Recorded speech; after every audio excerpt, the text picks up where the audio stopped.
Okay, well, we want to welcome you out to our Family Hood Evening Night, right? Keeping Christ in Christmas.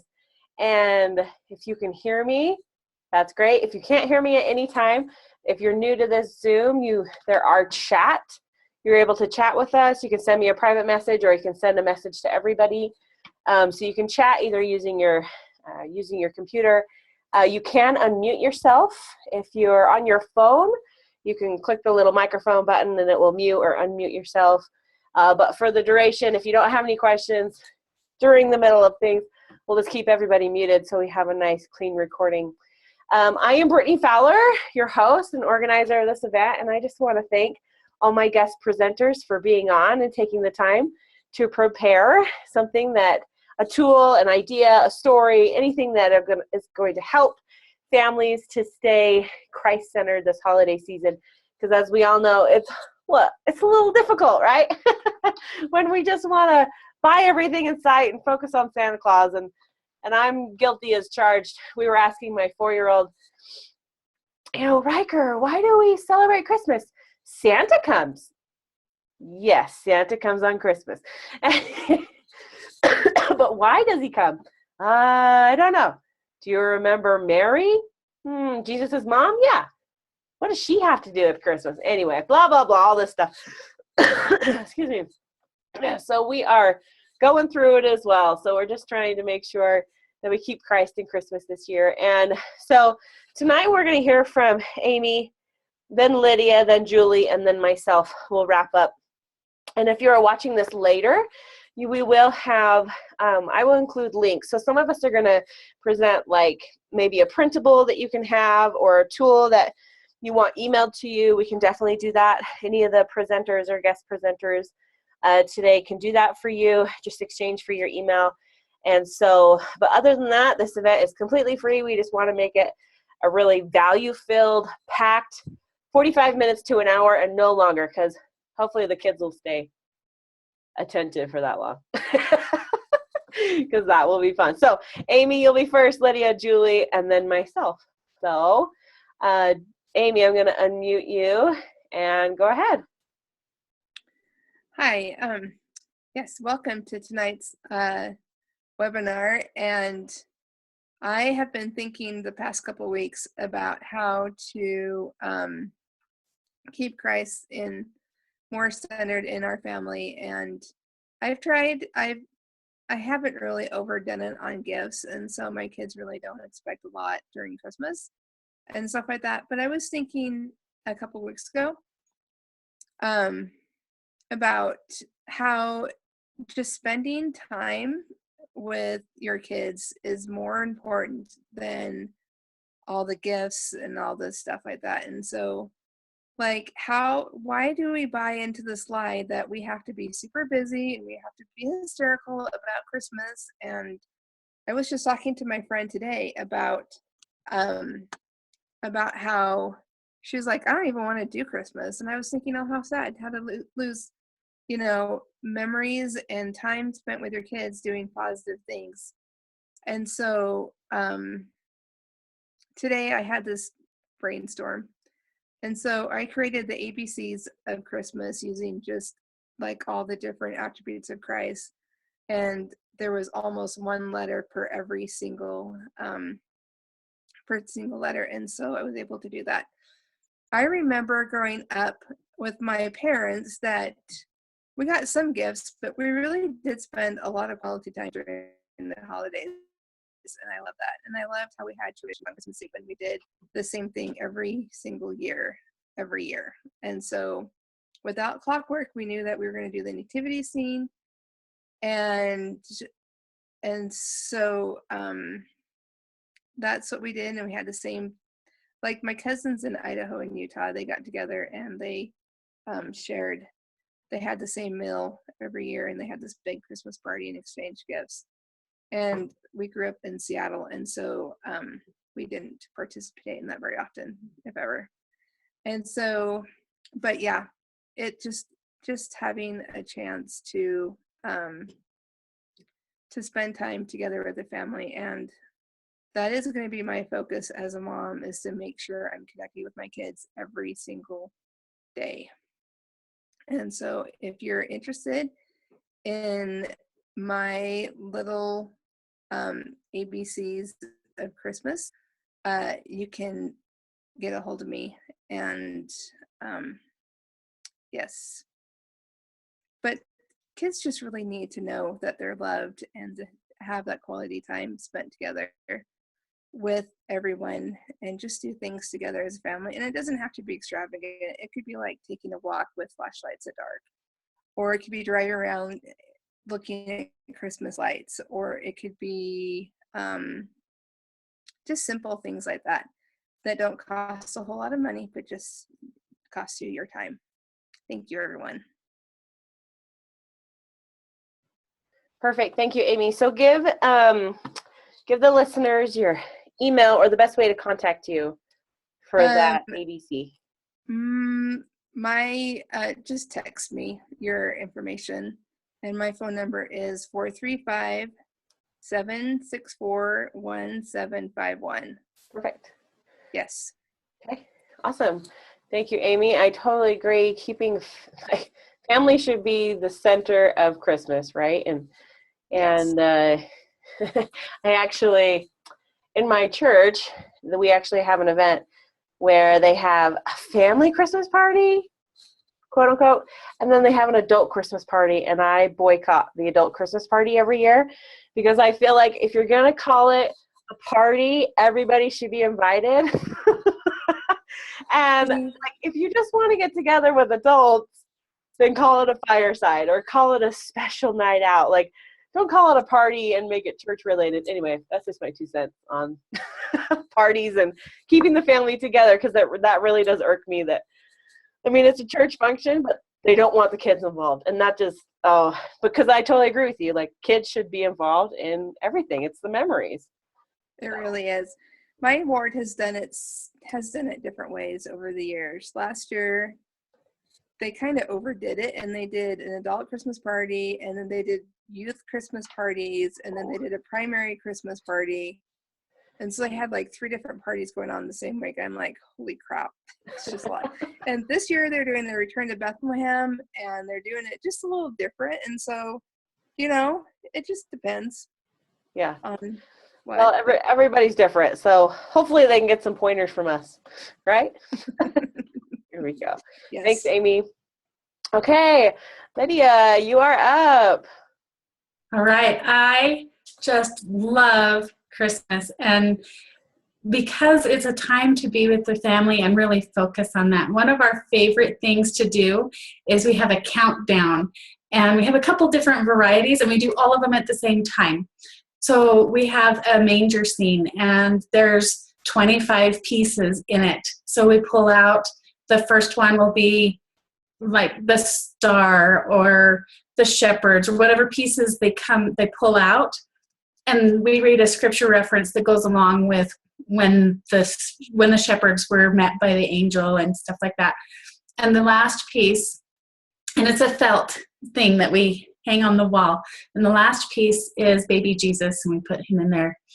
And our other favorite activity, because it's about wrapping and unwrapping presents.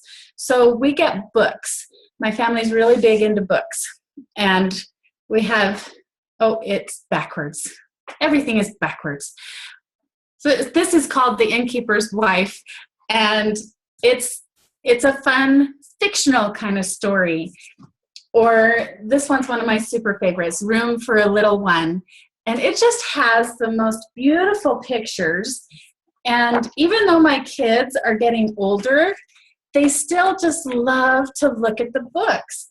And look at that dog. Isn't he cute? It's just beautiful pictures. And we would sit and snuggle on the couch.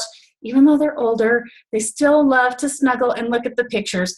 And after we've opened a few of the books, everybody will just lay on the floor all over the house with their books, and they trade the books around, and we read them every day over and over and over. And one of my favorites is called You Are Special by Max Lucado, or Lucado. I think it's Lucado. Anyway, it's not really Christmas, but it parallels a lot of the symbols of Christmas. where this little character here, he's a wooden creature and lives in a wooden town, and they go through and they judge each other, and he's sad. He's got dots on him because he's not good enough. And in the end, he meets a girl, and she doesn't have any dots. So he thinks about it. He's like, why doesn't she have dots? And then he ends up going to the maker, and he tells him, I made you on purpose. And it's just so neat. And then as he's running out, he loses one of his dots. And the dots were representing the bad marks and judgments of other people. And I think that's what Christmas is about. It's about not judging. It's about loving. And we can take these stories that are parallels in our lives and turn them into symbols for Christmas. So my very favorite book, we don't actually have. And as you can imagine, getting 25 books might be kind of pricey. So we do a lot of borrowing from the library.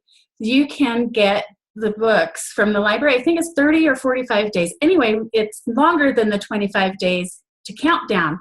And can I screen share and show you if I can screen share? Where did my button go?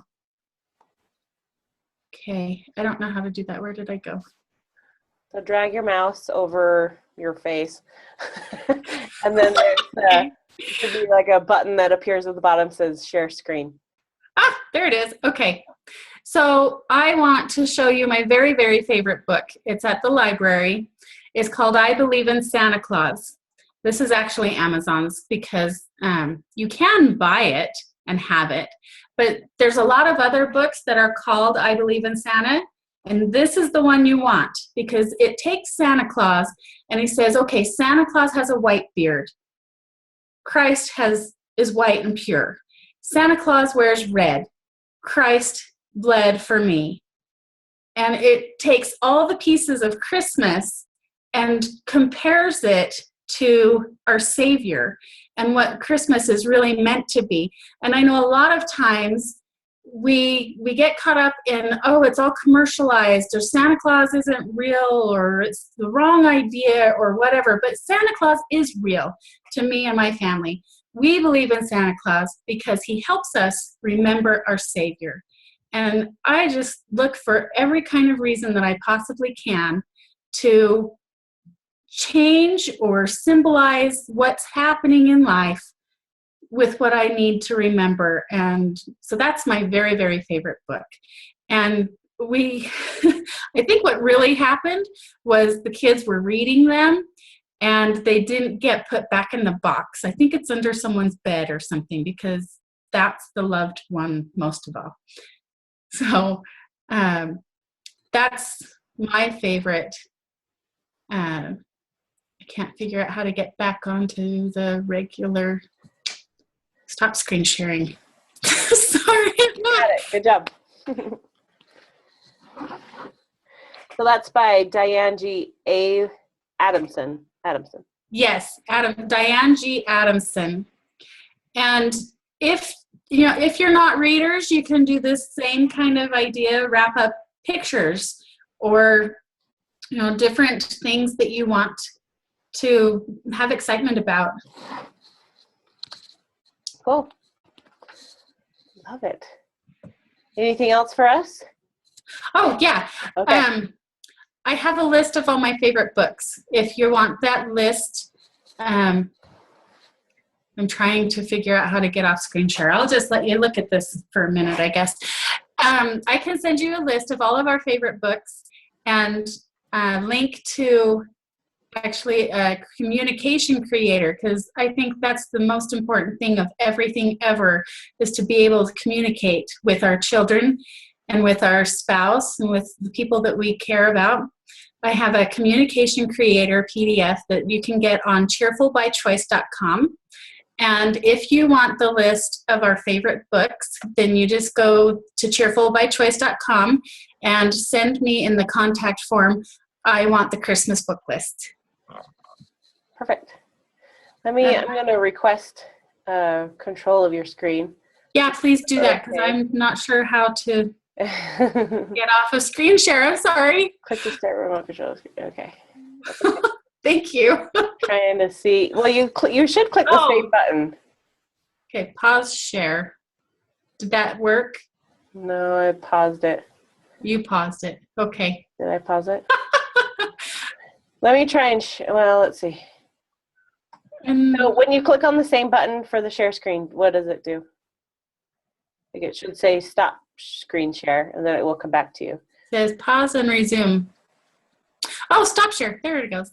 Woohoo! Yay, you did it. Good job. Okay.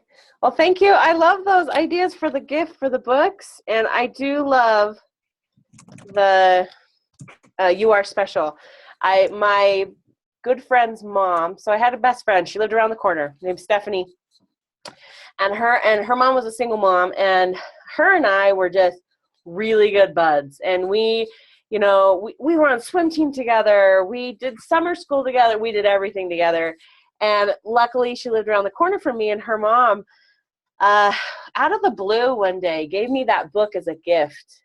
And she wrote like the sweetest thing in it. I'm so grateful that you're my daughter's friend, and I've just seen her like blossom, and you are special, and I'm so glad that you like take the time to make my girl feel special. And I still have the book, and it's in my son's room, and I love reading it and just having that. Yeah, that's a super special book. But I want to get that I Believe in Santa Claus book, so that's great. Thank you. It's all about making our kids feel special. That's the magic of the season. Yeah, that's true. I love that. All right, Lydia, thank you very much. And Julie Brown, you are up. Awesome. Thank you for letting me come on. I'm excited to share. So I just want to tell a little bit of a story first before I give you my tip. So when I was a little girl, my parents one year, they decided to go on a trip. Well, actually, I think my grandma brought them on the trip. So she took them along on one of her trips. She would travel around the world, all over the place. I think she went to every country. I don't know if that was possible, but yeah, she went to a lot of countries. And so one year they decided to go to Israel. And they went to Israel, and when they were there, they found this little shop that sold manger scenes. And these manger scenes were made out of wood. And so I think they bought a few of them, and brought them home. And ever since after that, we always had these wooden manger scenes that was made right in Israel. And they were very special, of course, because they were bought, across the sea and in Israel. But my parents would put them down where we could all play with them. We were all quite small when they went. My little brother was like 3 or something, so we were still little enough that it was a big deal to have that manger scene down. As parents, we tend to put those manger scenes up high, and we put them up there so that their kids won't break them, right? And so we kind of put Jesus on the shelf. Instead of having Jesus down where we can see and feel and touch and play with, we put him up on the shelf, right? Well, when we had this manger scene that was down on the table and it was wooden, it wasn't as breakable. We did break it, but it wasn't as breakable, right? We had this manger scene and it was just always there, and we would play with and use this manger scene. Well, I don't have the option yet of going to Israel and getting that.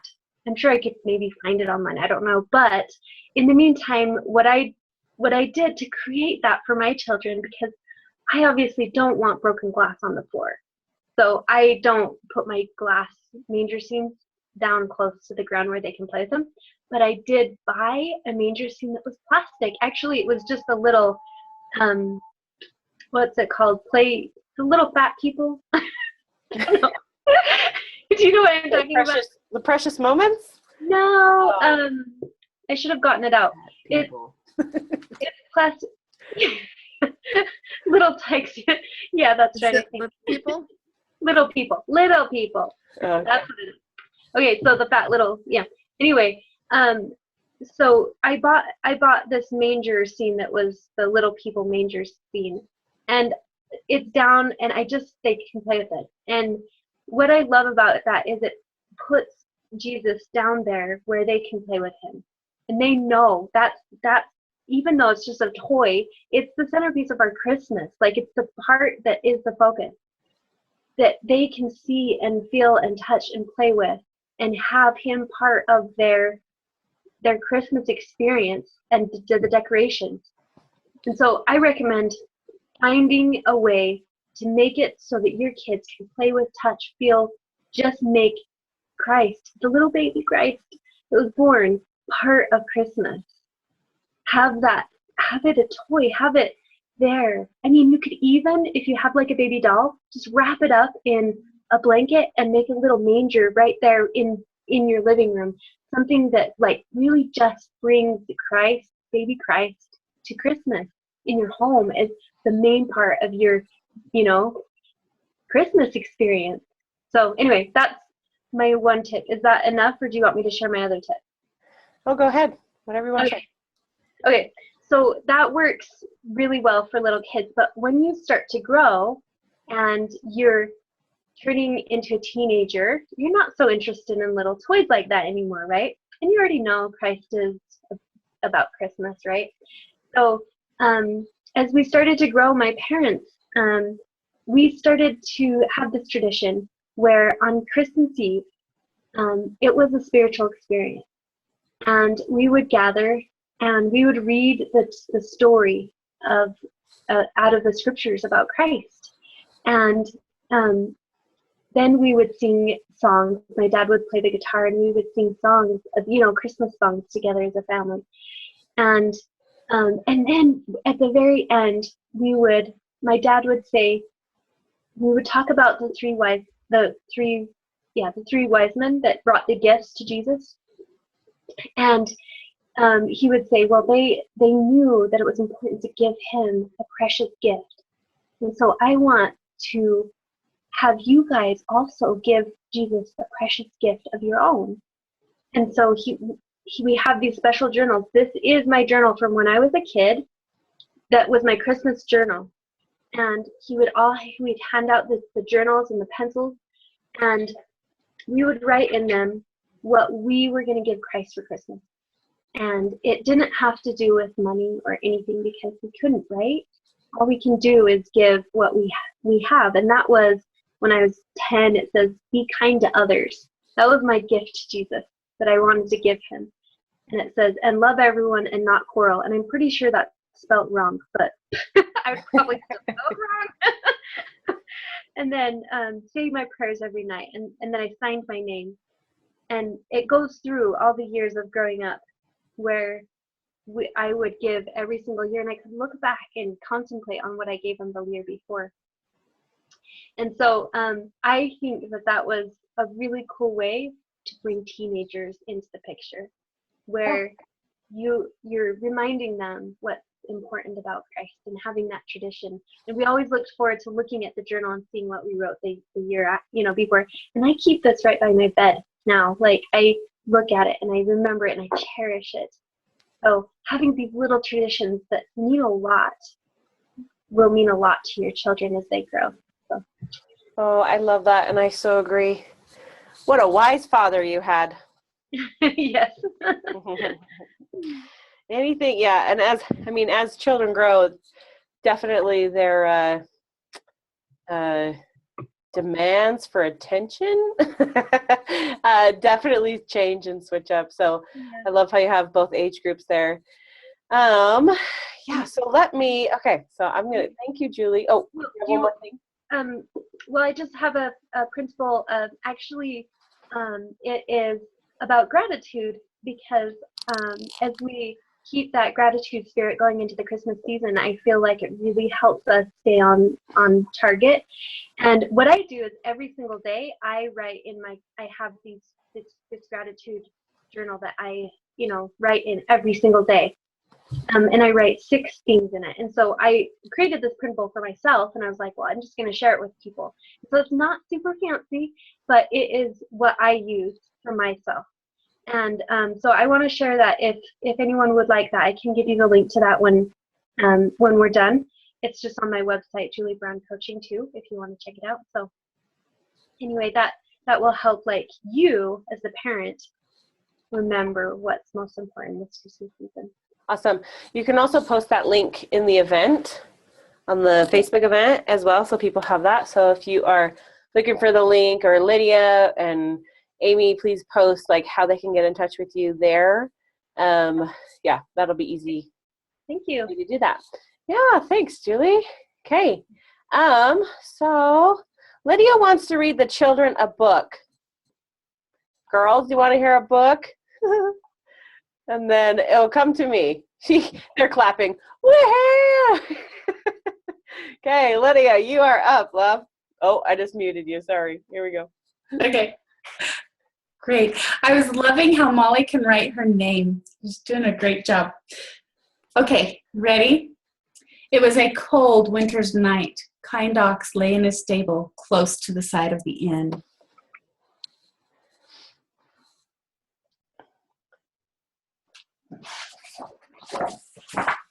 Old Dog came by. He stopped and looked into the stable. I need somewhere to rest, said Old Dog. Come inside, Kind Ox said. There's always room for a little one here.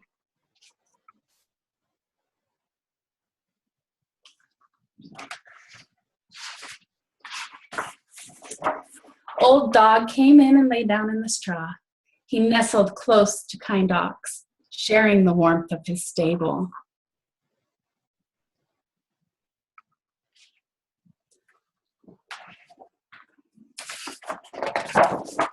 Stray Cat peered in. She saw Old Dog and she stopped. Stray Cat arched her back and her fur bristled. I'll not chase you, said Old Dog. Come inside, said Kind Ox. There's always room for a little one here. They're not usually friends, but at Christmas time, it's special. Stray Cat came into the stable. She curled up in the straw, close to her friends she had found, purring and twitching her tail.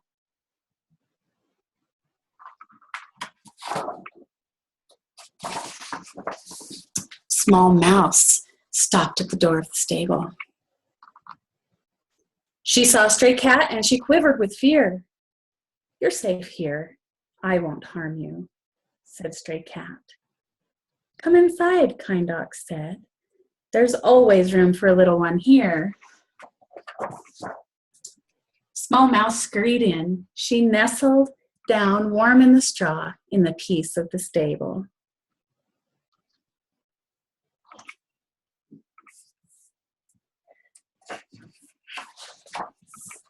Then Tired Donkey came. Joseph led him along. Mary rode on Tired Donkey's back. Joseph was cold and Mary was weary, but there was no room at the inn.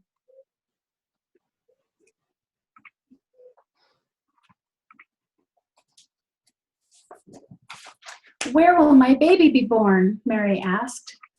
Come inside, Kind Ox called to Tired Donkey. There's always room for a little one here.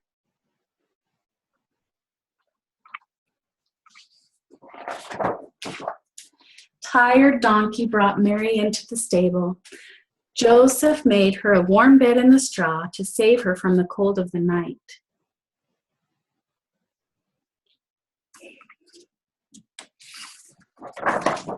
And so Jesus was born with the animals around him.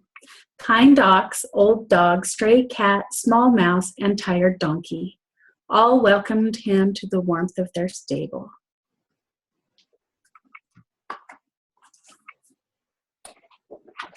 That cold winter's night, beneath the star's light, the little one came for the world. And that's the end, then it's just the stars. Love it. Thank you, Lydia. Thank you. Oh, they're all clapping for you. Yay! Perfect. Thank you, Lydia. And what's the name of that book? It's Room for a Little One, A Christmas Tale by Martin Waddell and Jason Cockcroft. Perfect. Why does my camera make it backwards and Julie's was forward? I don't know. Well, actually, I'll put it on. It's on my list. normal for for us, Lydia. What? It's normal for us. We can see it normal. Oh, you can? Mhm. Okay, then I'll just show you because it looks backwards on my camera. Yeah. It's backwards in yours, but not in ours. That's cool. It's Good to know. Awesome. Okay. Awesome. My turn. Sweet. Okay. So, gosh, we've had so many good things tonight. I'm going to give you a few ideas, but first I'm going to tell you a story. So, parents, I think it's important that as you bring the Christmas spirit into your home, that you also share memories of your favorite Christmases with your family, because there's nothing more heartwarming than hearing about when my grandma, so I'll tell you, I love this about my genealogy. So my grandma, when her mom, so my great grandma, when she was pregnant with her, 1 month old, her father was actually struck by a drunk driver 3 days before Christmas and passed away. And which you can imagine, she already had 2 kids, and then she was pregnant, and then you lose your husband 3 days before Christmas. She remembered she was at her friend's house, and it was pouring down snow. They lived in northern Utah. I think in Brigham City, I think, is where they were at right then. Anyway, but she's pulling the 2 kids in a wagon, and she comes up to her porch, and there is a spread of feast and clothes and presents, and there's just, Santa had come, right? Like, people had come to her aid, and during this very difficult time for her. And I love that story because it's, even though my grandma was in, her mom's tummy, like, it still meant a lot that Santa Claus came, and we can be sometimes that angel in somebody's life. And I remember one of my most memorable Christmases growing up is, we always had a budget, growing up for Christmas. It was always, $50 or $100. You couldn't really ask for much more than that. Spend your money wisely, yada, yada. And I remember one Christmas, it was a good Christmas. Business was doing good, and I remember things weren't as tight. And so my mom and dad decided to adopt a family that had a lot of kids. I don't know all those circumstances, but I was like 8. I was old enough to know that these people didn't have a lot and didn't have as much as we did that Christmas.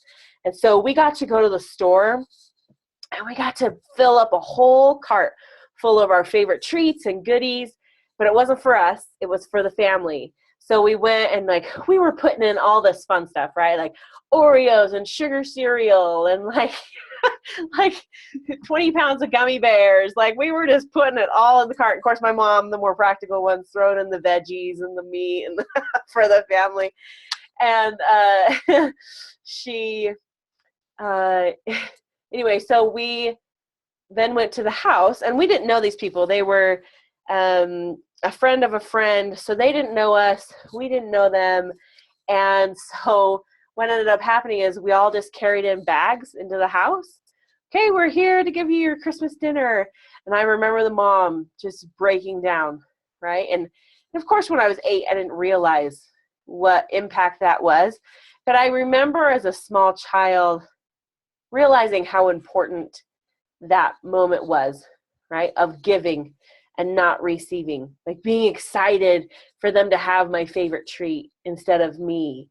And that was the whole point. That was the whole point of having a meaningful Christmas, was to give, right? And so I love, Julie, you're talking about giving Jesus a Christmas present. And I do it a little different way, and so I'll share that with you.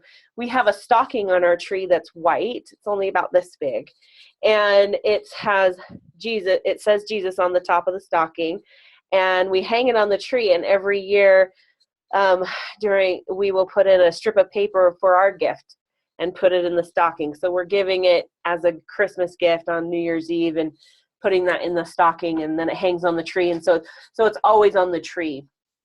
But I do like the journal, because then you can remember easier what you wrote the year before. So I do like that.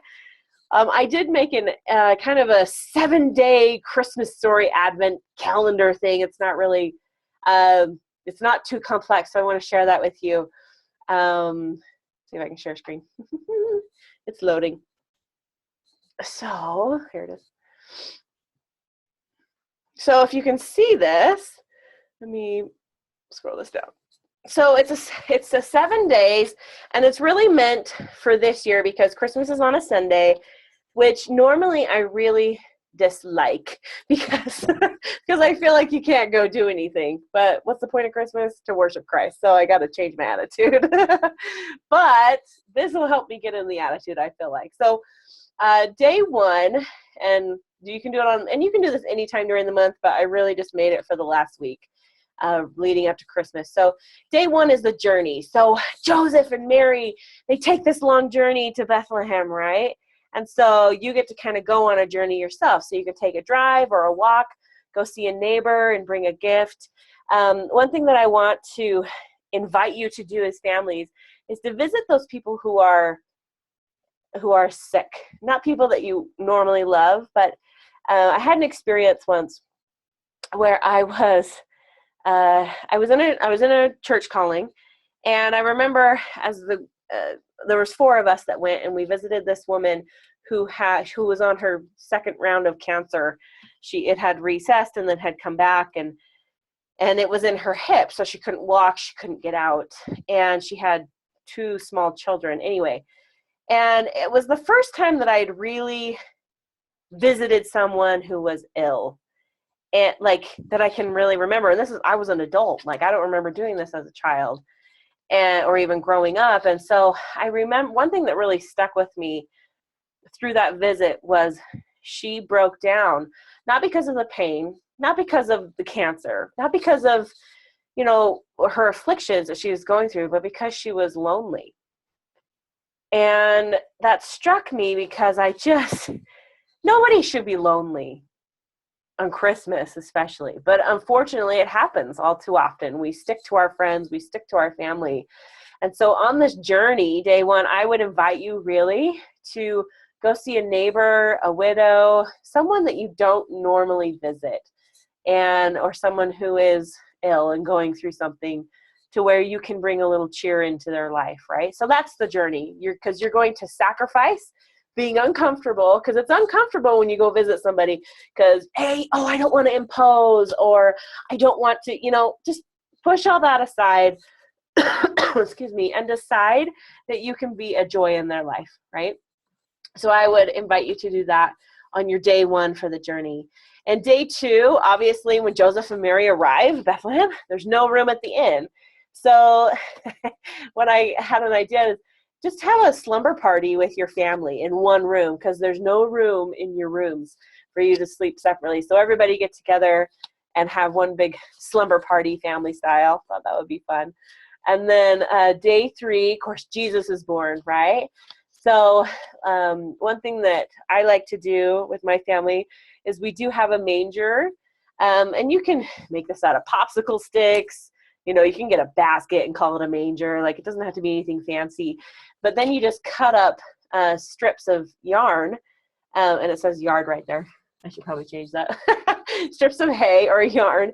And everybody takes a turn putting in hay into the manger. But to be able to put hay into the manger, you say, something you like about yourself, something you like about your family, and something you like about Jesus. Just helps everybody kind of connect more. And then you can lay baby Jesus in the manger because he is born. And then day 4, the star appears and the angels sing. So I would invite you to sing carols. You can go out or you can stay in, but light candles so that you have that so you have that light in your presence as you're singing. So that just resembles the star and the angels sing for his coming. And then day 5, shepherds come to worship.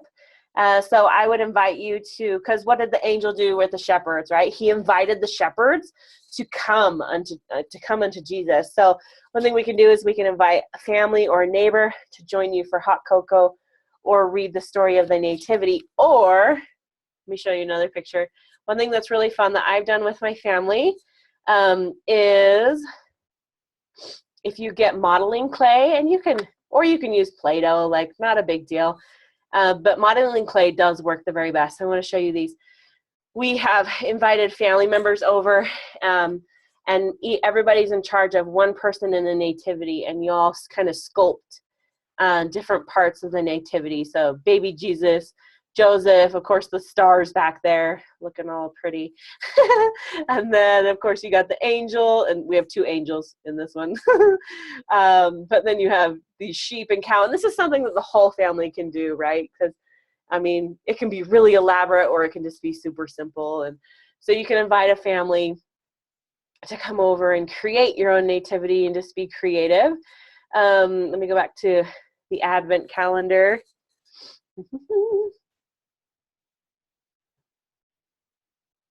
Okay, perfect. But the whole point is to invite somebody to come learn more about Christ, however you want to do that, or spend time with your family. And day 6 is, of course, it's Christmas Eve, but the wise men gave their gifts, right? So this is where you give your gift to Jesus. So if you want to do it the way Julie described, where you have the journal and you can write it down and keep that, or you can do, the stocking with Jesus's name on it and give that gift to him. Obviously, it's just something of the heart, something that you're committing to do or get rid of, so that you can become closer to Christ. It kind of keeps your mind focused on Jesus the night before Christmas. And then day 7, of course, Jesus's worship. So and this works out really well because Sunday is Christmas, so you can go attend a church service, or if you're choosing to stay home, make sure you read the nativity or something so that you are remembering him.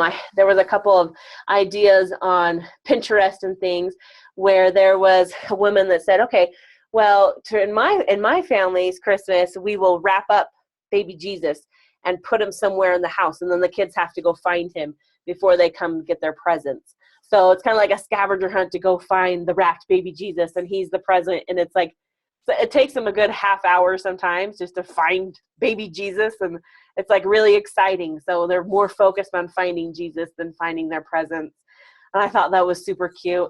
She also would actually, on Christmas, she would make Jesus a birthday cake instead of like having pie or something. So she'd make Jesus a birthday cake. And I just thought that was just cute and sweet, and, keeping Christ kind of at the center of what you're doing as a family. And it's interesting, as I was preparing for this and, kind of asking, okay, like, what should I focus on? What are the people who are listening to this now or will listen to the recording, what does God really want them to do to keep Christ, in the center of Christmas? And it's interesting that the answer came pretty quickly, and my intuition and revelation just told me, don't forget those who are sick and afflicted and who are needy. So whatever that means to you, I do recommend maybe taking next Monday night with your family and creating care packages, whether they're in a little quart bag or an actual gallon bag, and putting socks or hand warmers. You can if like toiletry items, things that you could pass out if someone's standing on the side of the road asking for money, right? And so creating those as a family, instead of giving money, you can say, hey, look, I got a care package in the car. Let's just give it to him, right? Or her. Because I have noticed, I don't know if it's Julie, you live in Sandy. Have you noticed there's like a ton more like vagrants running around? I'm like, where'd they all come from? Like, so it's an issue, right? And especially when it's snowing, we just should not forget those who are in need. And it's not, and I get the whole point of, I don't really want to give them money. And I lived in San Diego, trust me, like I'm totally aware of homeless people like asking for money on every street corner. And it got overwhelming, and to the point where actually in the church down there, they say, just give to us and we'll take care of them. Right. Like you don't need to give them dollars anyway. So, but giving them something that's tangible definitely means a lot as well, instead of just money. But that's something you can do as a family, and pick your favorite snack or something and put it into the bag as well, like the care package. But just don't forget those who may not have even though they may seem like they have a lot, maybe they just need a friend, right? And so I just want to put that out there. If you want that printable, I will have it up on my website, BrittanyDelivers.com, and I'm going to write a blog post tonight and post it. So I'll make it available for you to download. And then I can also post it in the event on Facebook. And I just want to, just invite you to keep Christ in the center of your Christmas. And if you have any more ideas that you want to share in the group, like on Facebook and things like that, I'm sure everybody would love to hear about. I just want to, again, thank my guest presenters for taking your time to be with us, and thanking those people that are on live and who will be watching later, and hope you have some valuable tools or ideas or just the motivation to keep Christ in Christmas, because that's really what this whole webinar idea was about. So I just want to thank you for coming, and you're awesome, and we'll talk to you later. Bye, everybody.